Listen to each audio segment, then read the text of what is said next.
Greetings everybody and welcome back to another video. So I'm going to be redoing the 2024 Methods Exam 1 because I made way too many mistakes in my initial recording this morning. So yeah, that video is unlisted now, so hopefully this is a bit more of a refined version. And hopefully I don't make any silly mistakes like forgetting how to add things together and whatnot. Alright, so let's jump straight into it. Derivative of this guy, that's a product rule, dy dx. Is this going to be equal to, keep the first, or actually let's differentiate the first, but keep the seconds, and then plus you keep the first and then differentiate the seconds. That's going to give you minus sign, and then because of chain rule, that 3x in there, the derivative is 3, so you get a 3 there. Part B, find the derivative of a log. So f prime of x, derivative of a log, is just 1 over that thing, x cubed minus 3x plus 2, and then multiply by the derivative of the inside by chain rule. That's 3x squared and then minus 3. Alright, so let's plug in 3 now. Let's hope I get this right this time. So this is 1 over 27 and then minus, that's going to be 9 plus 2, and then plugging 3 into there, that's also 27 once again, and then minus 3. This is equal to 1 on 27 minus 9 is 18, plus 2 is 20, times 24. So that's going to give us, dividing by 4, I believe, that's going to give us 6 over 5. Alright, question 2. We want to consider this system and see when it has no real solution. So no real solutions occurs when we have the same gradients and also different equations. Alright, so let's see when they have the same gradients. So same gradients here happens when, well, you can compute the gradients, but a smarter way to do it actually is just to take the ratios of coefficients of y divided by coefficients of x. All the other way around, it doesn't really matter. So the ratio of coefficients in the first equation of y and x is something like minus 2 divided by 3k, and then the ratio of coefficients in the second equation is something like k divided by k minus 4. Right?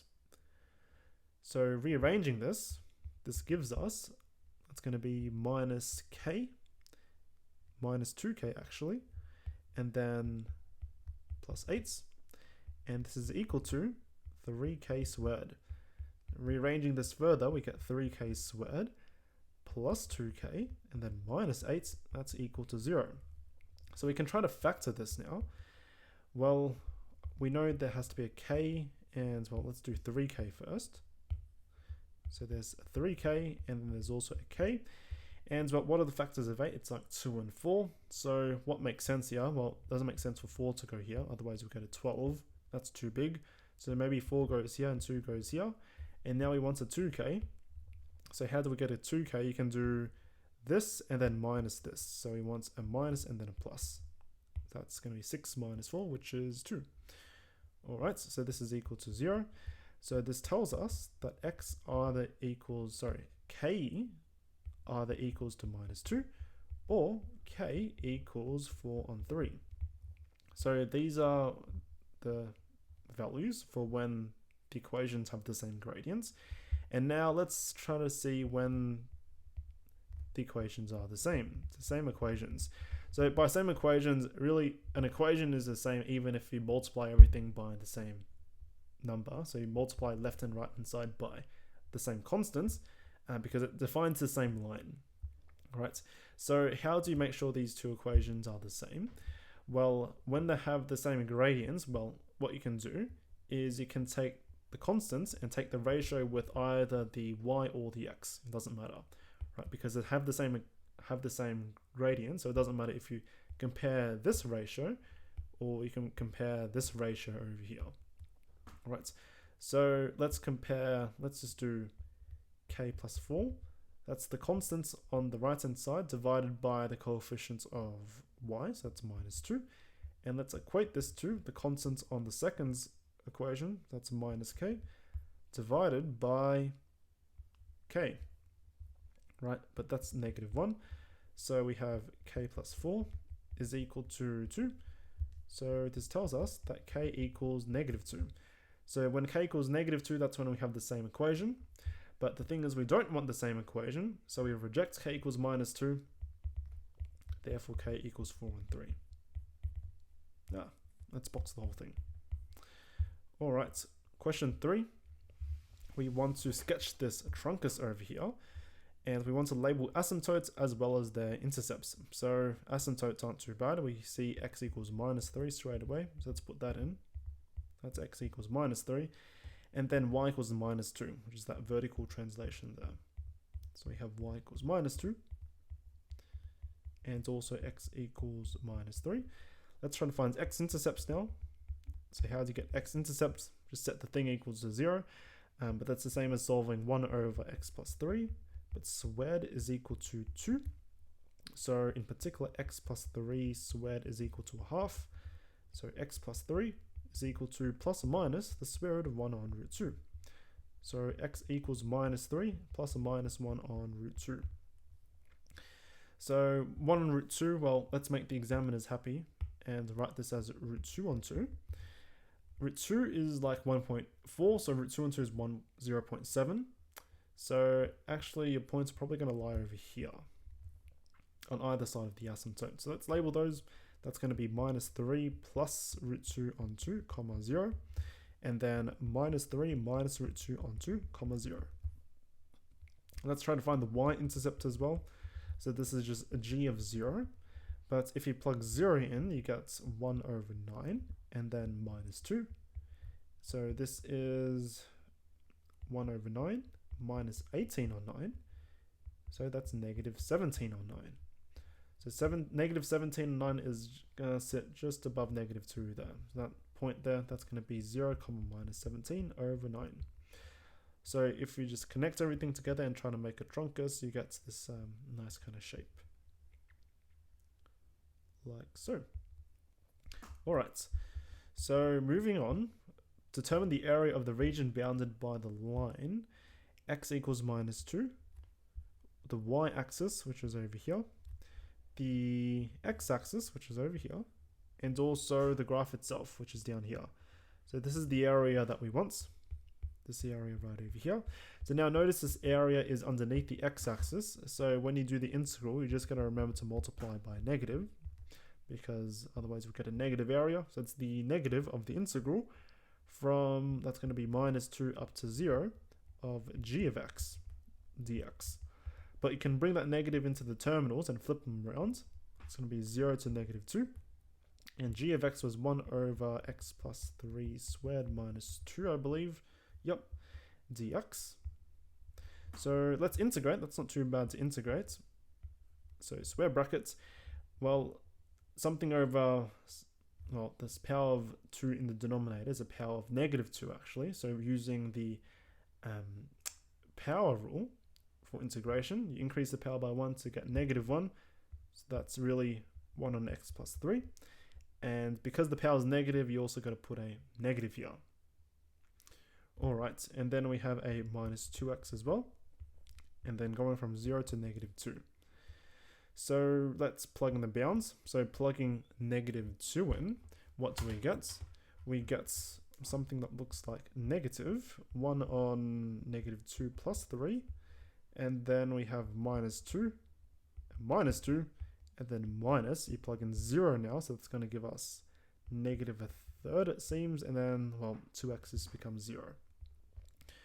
Okay, so now this becomes, let's compute this further. So this is going to be -2 plus 3, that's going to be 1. So we get -1, and then we have a +4, and then +1/3. So that's going to give us 3 plus 1/3. But 3 is 9 on 3, so that's actually going to be 10 on 3. That's the area. All right. Question 4, binomial distribution. Find the standard deviation. So, standard deviation of x is equal to the square root of np, 1 minus p. n here is equal to 4, so this is square root of 4 times 9 on 10, which is p, times 1 minus p, which is 1 on 10. Okay, now we have a bunch of square numbers here, so let's just take the square root of each bit one at a time. So this is 2 times, we have a 3 there, and then over, well, there's 2 copies of 10, so that just becomes 10 when you take the square roots. Right, 2 and 10 cancel, giving us 5, so this is equal to 3 on 5. So part B, find the probability x is less than 2. So there's not many tricks to do this, other than just brute forcing it. So this is probability x equals 0 plus the probability x equals 1. So what's the probability x equals 0? This is sample size, which is 4. Choose number of successes, which is 0.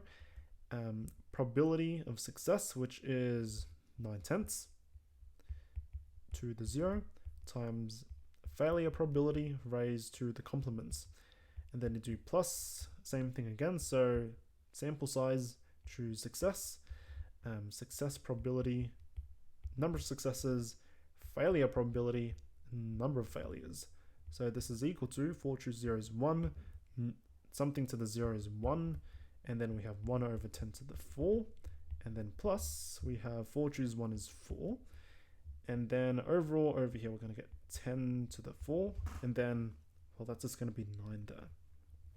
Okay, well, we have 4 times 9 is 36, plus 1, that's going to be 37 over 10 to the 4.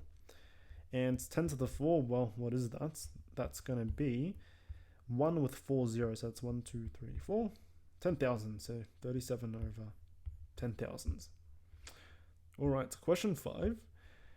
This function, h, models the population of a town after t years. We want to use it to predict the population after 4 years.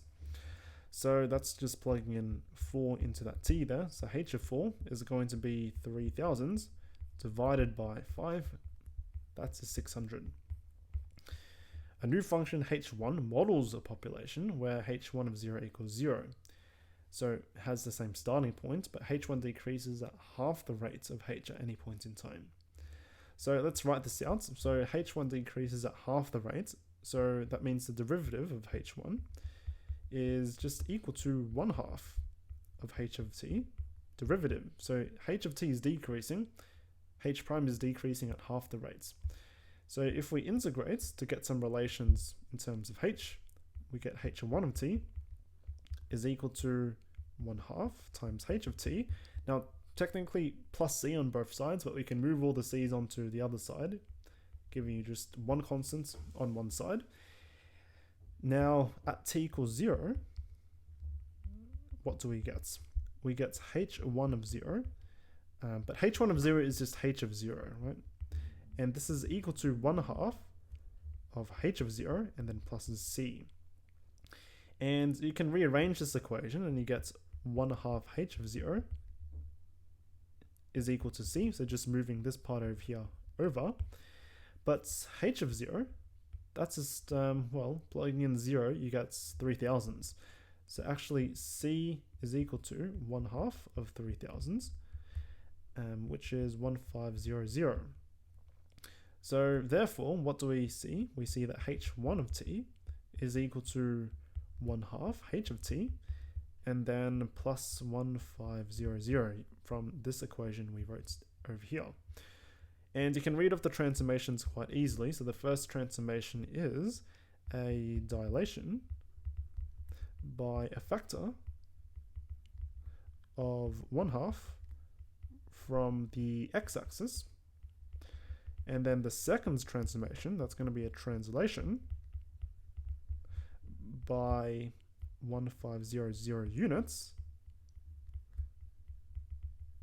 in the positive y direction. Alright, part C. In the town, 100 people were randomly selected and surveyed, and 60 people indicate they were unhappy with the roads. This is a confidence interval question, so we already know what our sample proportion is. It's 60 over 100, which is 3 on 5. We also know the sample size, which is 100. and we want to compute the 95% confidence interval. So the formula goes like p hat plus or minus z sigma p hat. So we know what z is equal to 2. So we're just going to calculate sigma p hat. So what's sigma p hat going to be? That's the square root of p hats 1 minus p hats divided by n. So this is equal to the square root, well, p hat is 3 on 5. 1 minus p hat is 2 on 5. This is divided by 100. So let's see what this gives us. Well, we have square root of 3, square root of 2, so that's a square root of 6. We have 2 5s in there, so taking the square root just gives us 1 5. And then we have square root of 100, which is just 10. So this overall gives us square root of 6 over 50. Alright, so let's plug it into this formula here. So p hats, that was 3 on 5, plus or minus, we have 2 times 6 over, square root of 6 over 50.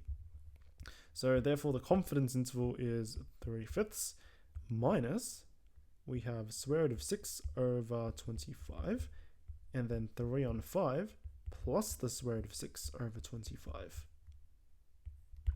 That should be it there. Alright. And then part 2, a new sample of n people results in the same proportion. Find the value or the smallest value of n to achieve a standard deviation of √2 on 50 for the sample proportion. Well, let's write the new sample standard deviation as sigma p hat, but I'll put a tilde on top just to indicate that it's new, it's different. And well, this is equal to the square root of 2 over 50. And well, I want to compare this to the old standard deviation, but the old standard deviation had a √6 on 50. So actually there's a missing factor of 1 on √3 here, times the square root of 6 over 50.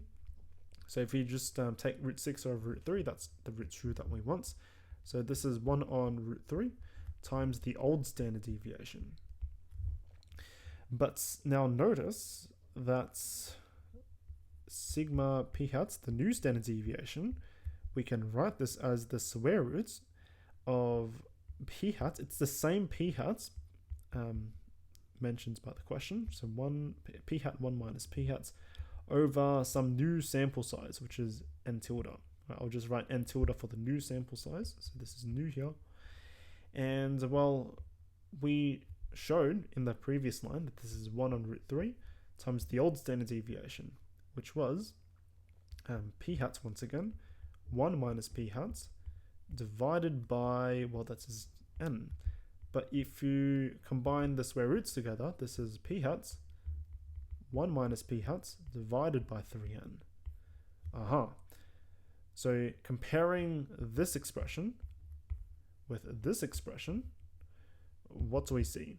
We see that our n tilde now, our new sample proportion, has to be equal to 3n, but n was 100, so our new sample proportion is going to be 300. So that's consistent with what we know. If we increase the sample size, right, the margin of error is going to decrease with the square roots of that factor. So what did we have here? We looks like the standard deviation, which is proportional to the margin of error, decreased by √3. So that means our sample size has to increase by the square of √3, which is 3. So that's why we multiply by 3 there. All right, question 6, we want to solve this log equation. So let's write 2 on the left-hand side and muck around with the right-hand side, which was the left-hand side. Well, I want to combine the logs together, so I want to have a coefficient of 1, which means I need to move that 2 up. So we have log base 3 of x minus 4, but squared, and then plus log base 3 of x. Well, we can combine the logs now, so this is log base 3 of x minus 4, and then squared. But this is log base 3 of x squared minus 8x, and then plus 16. And expanding further, this is log base 3 of x cubed minus 8x squared, and then we have plus 16x. Okay, now let's use the definition of the logarithm. What does log base 3 of this thing equals to 2 mean? It means that 3 raised to what gives us the inside, and that something is 2, which means 3 raised to the 2, which is just 9, gives us x cubed minus 8x squared plus 16x. Alright, so let's rearrange things now. So this tells us that's x cubed minus 8x squared plus 16x minus 9 equals 0. And the solutions to this cubic will be, well, that's going to give us an idea of what the solutions to the original equation would be. Now, there's no immediate, well, obvious factorizations we can make. So the best we could do is maybe define this polynomial as, let's say, p of x, and let's try to factorize p of x. So let's use the factor theorem. So let's plug in random numbers, ideally factors of the constant term 9 here, and let's see what we get. So let's try 1. So p of 1 is equal to, that's going to be 1 minus 8 plus 16 minus 9. So 1 minus 8 is minus 7, plus 16 is 9, minus 9 is 0. So by the factor theorem, x minus 1 is a factor of p. So using long division, we can try to find the quotients. So we have x cubed minus 8x squared plus 16x and then minus 9. And then we'll try to divide this through by x minus 1. So if we do that, let's do x cubed divided by x. That gives us an x squared. And then multiplying back down, we get x cubed minus x squared.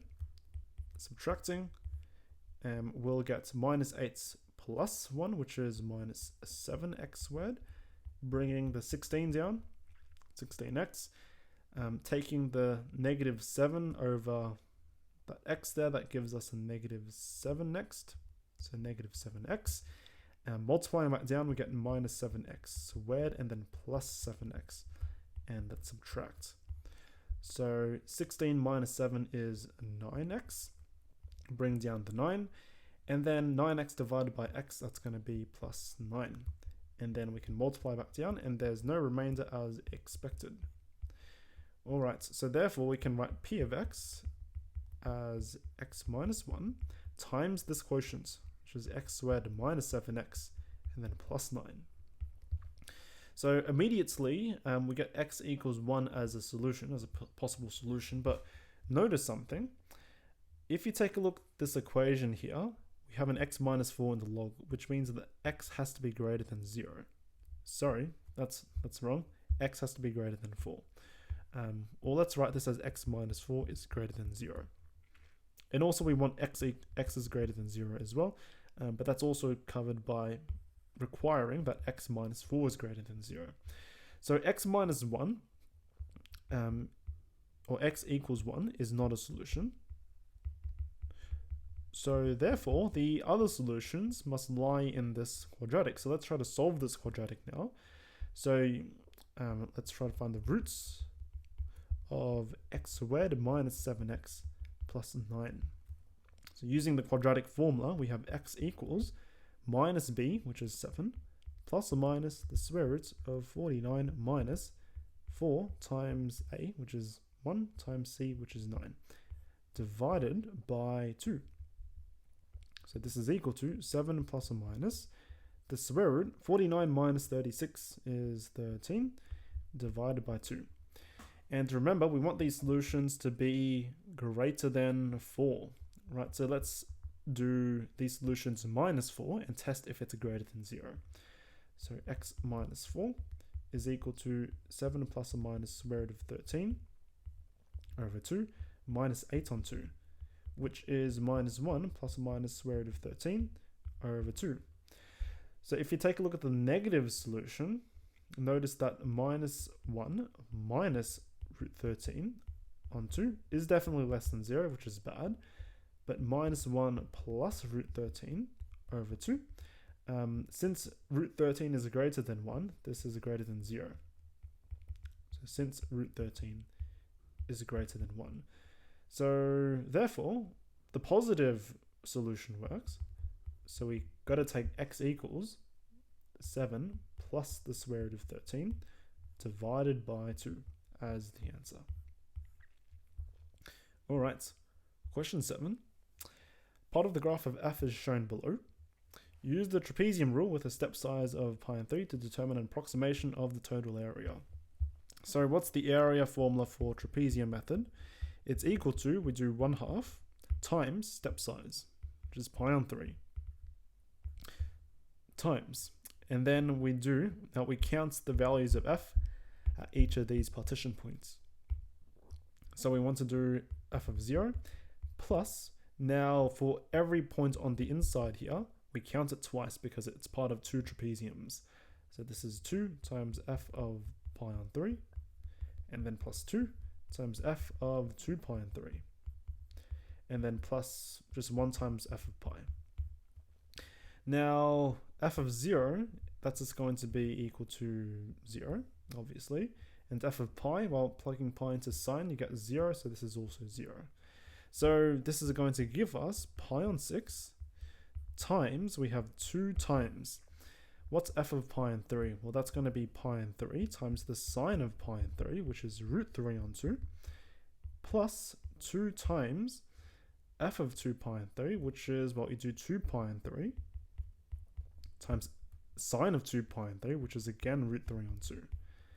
And let's try to simplify. This is pi on 6 times, we have pi square root of 3 over 3 because the 2's cancel.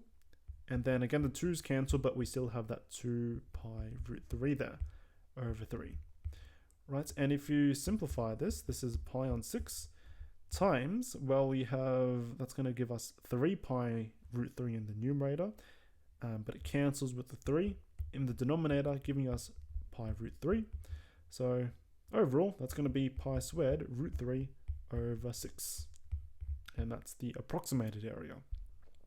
Find f prime of x. Well, f of x was x times the sine of x. So f prime of x is going to be equal to, you diff the first, which is 1, keep the seconds, and then you add, keep the first, diff the seconds. Next, determine the range of f prime over the interval. Now, to find the range of a function, you can just plug in the endpoints and get the y values, but you're also going to make sure that the function in question has no turning points in the interior of the domain.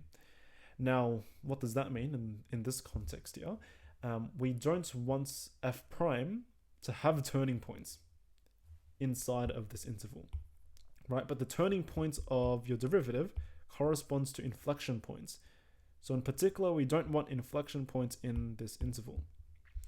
So what does this interval look like on this graph? Well, here's pi on 2. So the region or the part of the graph we're considering is this part over here, right? And doesn't look like there's any inflection points there, right? There's no changes in concavity. So therefore, f prime doesn't have turning points, so we can just plug in the bounds and it'll be fine. All right, so let's do f prime of pi on 2. Well, what was f prime? It was sine of x plus x cosine x. So this is going to be sine of pi on 2, which is 1. And then plus, now we have cosine of pi on 2 there, but cosine pi on 2 is 0. So it's actually just going to be 1. F prime of the other points, which is 2 pi on 3. Well, sine of 2 pi on 3 is going to give us root 3 on 2. And then we do plus, we have 2 pi on 3, and then times cosine of 2 pi on 3. But cosine of 2 pi on 3 is like negative a half. This is a negative a half here. So simplifying this, we get root 3 on 2, and then minus pi on 3. And well, this number over here, let's try to get a bit of an idea as to what it might be. So root 3 is like 1.7. So root 3 on 2 is probably around 0.8. And then minus pi on 3. Now pi is approximately 3. If you're an engineer, pi is equal to 3. let's pretend we're engineers in this case. So we have 3 divided by 3, that's equal to 1. So you actually get a bit of a negative value there. So the range you would write as root 3 on 2 minus pi on 3, comma 1. So that's the range there. Hence verify that f of x has a stationary point on this interval. So as we discussed before, we just want to show that this is negative here. Now, I'm not too sure if we have to or not. I'll do it because why not? There's a few bounds you can use. You can, well, you know, pi is, well, let's not be engineers anymore. Let's say pi is greater than 3. And to approximate square roots, well, you can approximate it using square root of nearby square. So square root of 3 is less than the square root of 4. The square root of 4 is 2, right? So if we want to show root 3 on 2 minus pi on 3 is less than 0, let's multiply everything by 6, and we'll get 3 root 3 minus 2 pi is less than 0. So that's really root 3 is less than 2 pi. So let's see if we can prove that inequality there. So 3 root 3 is going to be less than, well, we know root 3 is less than 2. So this is 3 times 2. And we know 3 is less than pi. So this is actually less than pi times 2, which is 2 pi. Perfect, that's what we want. So we can divide both sides by 6 now, and we obtain root 3 over 2 is less than pi on 3. So this tells us that, well, that's what we wanted. Root 3 on 2 minus pi on 3 is less than 0. So since, well, f prime of pi on 2, well, this is 1, this is greater than 0. And f prime of the other point, which is 2 pi on 3, well, that was something negative, right? We can say there exists an x on this interval, so that's pi on 2 to 2 pi over 3, such that f prime of x is equal to 0, since f is continuous, or f prime is continuous. So this is also known as the intermediate value theorem. Well, maybe you know that, maybe you don't, but yeah, it's a fact from real analysis, but I guess in a methods context it's pretty obvious, right? So f prime is continuous is because these functions here are continuous. All right, anyways, part C, on the axes below, sketch the graph of y equals f prime on this interval. We have some facts we can use. We have local minimum at negative 1.1, negative 1.4, so probably somewhere here. And then we have local maximum on the other side, so probably over there. F prime has to pass through 0, because if you plug in 0, you get, well, 0. If you look on the graph, we have turning points, so that corresponds to f prime being 0 roughly over here.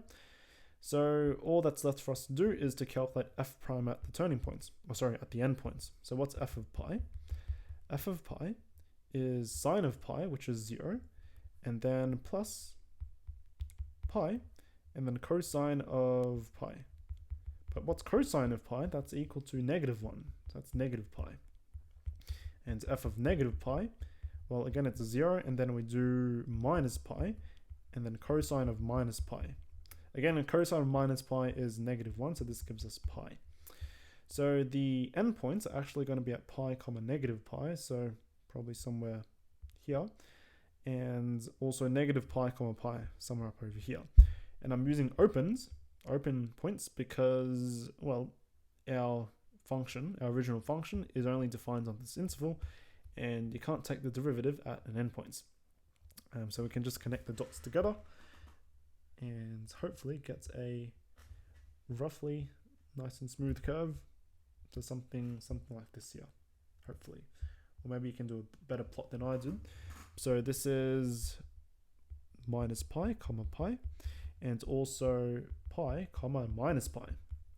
And I believe we only need to label endpoints with their coordinates. That should be fine. All right. Final question. let G be this cubic. Let P be the y-intercept. Find the coordinates of P. So let's just plug in 0. So G of 0, what's that going to be? G of 0 is going to be precisely the cube root of minus k and then plus m. So the point P is equal to, well, 0 comma cube root of minus k and then plus m. Okay, hopefully that's right. Part B, find the gradients G at P in terms of k. Let's compute G prime of x. Well, that's just the derivative of the function we had, but let's rewrite that a bit as x minus k to the 1/3 and plus m. And the derivative of the whole thing. Okay, but this is equal to, we have 1/3 and then x minus k to the negative 2/3 because we subtract 1 and m disappears. And we just got to evaluate at 0 now. So this gives us 1/3 negative k to the minus 2/3. You can rewrite this as well because we have a power of 2 that's in the numerator of the exponent. This is actually an even function, so we can write this as 1/3 times k to the negative 2/3. So, and we have a negative power as well, so you can bring that down to the denominator. So this is 3k to the 2/3. So you can write it that way if you want to. I don't think it really matters too much. Okay, given that the graph of y equals g of x passes through the origin, express k in terms of m. So passes through the origin means g of 0 equals 0. We found what g of 0 was before. That was just the cube root of negative k, and was it plus m equals 0. So solving for k, we get the cube root of minus k equals to minus m. And cubing both sides, we get, that's going to be minus k is equal to minus m, but cubed, which is minus m, but cubed. So overall, k is just equal to m cubed. All right, D, let the point Q be at different points to P, such that the gradients of P and Q are equal. So what do we know so far? We know that G prime of 0, which is the gradient at P, we found that to be 1/3, I believe it was k to the 2/3. Now, using part C, we know we're passing through the origin, right? So that means k equals m cubed. So if we plug that in, we get 1/3 m cubed, but to the 2/3. So this is 1/3. And cancelling the powers of 3 there, we get m squared. So this is the gradients in terms of m. And now let's try to find in general where the gradient is equal to 1/3 m squared. Right, so g prime of x, well, we found that before. It was 1/3. And then we had x minus k, but remember k is m cubed because we're passing through the origin. And we have a minus 2/3 here, and we equate this to 1/3 m squared. But notice over here, the 3's will cancel, and this leaves us with 1 or actually what we can do here is, yeah, because we have a negative power, this x minus m cubed is really on the denominator. So if we just compare denominators now, this is x minus m cubed raised to the positive 2/3 is equal to the denominator of the right hand side, which is m squared. Okay, we can cube both sides now. This tells us that x minus m cubed squared is equal to m to the 6. And we can take the square root on both sides. So x minus m cubed equals plus or minus the square root of m to the 6, which is plus or minus m cubed. So this tells us that x is equal to, well, if you take the negative branch, you're going to get 0. Or if you take the positive branch, you're going to get 2m cubed. But we ignore x equals 0 here. Because otherwise we get the same points. We're at the points P. So at the points Q, The points Q has an x value of 2m cubed, and let's compute the y value as well. So let's just compute g of 2m cubed on the side here. That shouldn't be too bad to do. So that's going to be, what was the formula? It was cube root of 2m cubed minus k, but remember k is m cubed, and then I believe there was a plus m. Yeah, plus m. And this is equal to the cube root of 2m cubed minus m cubed is just m cubed plus m. Cube root of m cubed is m plus m, which is 2m. So the y coordinate of the points Q is going to be exactly 2m. I should probably charge my iPad now. So yeah, that's everything there. Hopefully I got everything correct. If not, I will cry. But yeah, overall it was, well, the first time I did it, I found it a bit annoying, but I don't think it's too bad. I think a lot of people would have definitely been able to get most of the marks on this. The last question I thought was a bit strange though, because you got to muck around with fractional powers, which I don't feel like we spend too much time doing that. Working with fractional power, so I feel like this question might have thrown a few people off. These questions over here were fine. I mean, these were just standard computations and graphing things, and maybe this was a bit tricky over here. You could just claim that this number was less than 0. I think that's fine. It's only a mark, but yeah, or you could just try to prove it like I did. This was also a standard question. I think I got something similar in my 2020 exam when I did that, except I think we ended up with a quadratic instead of a cubic, so this was a bit harder. It was 4 marks though.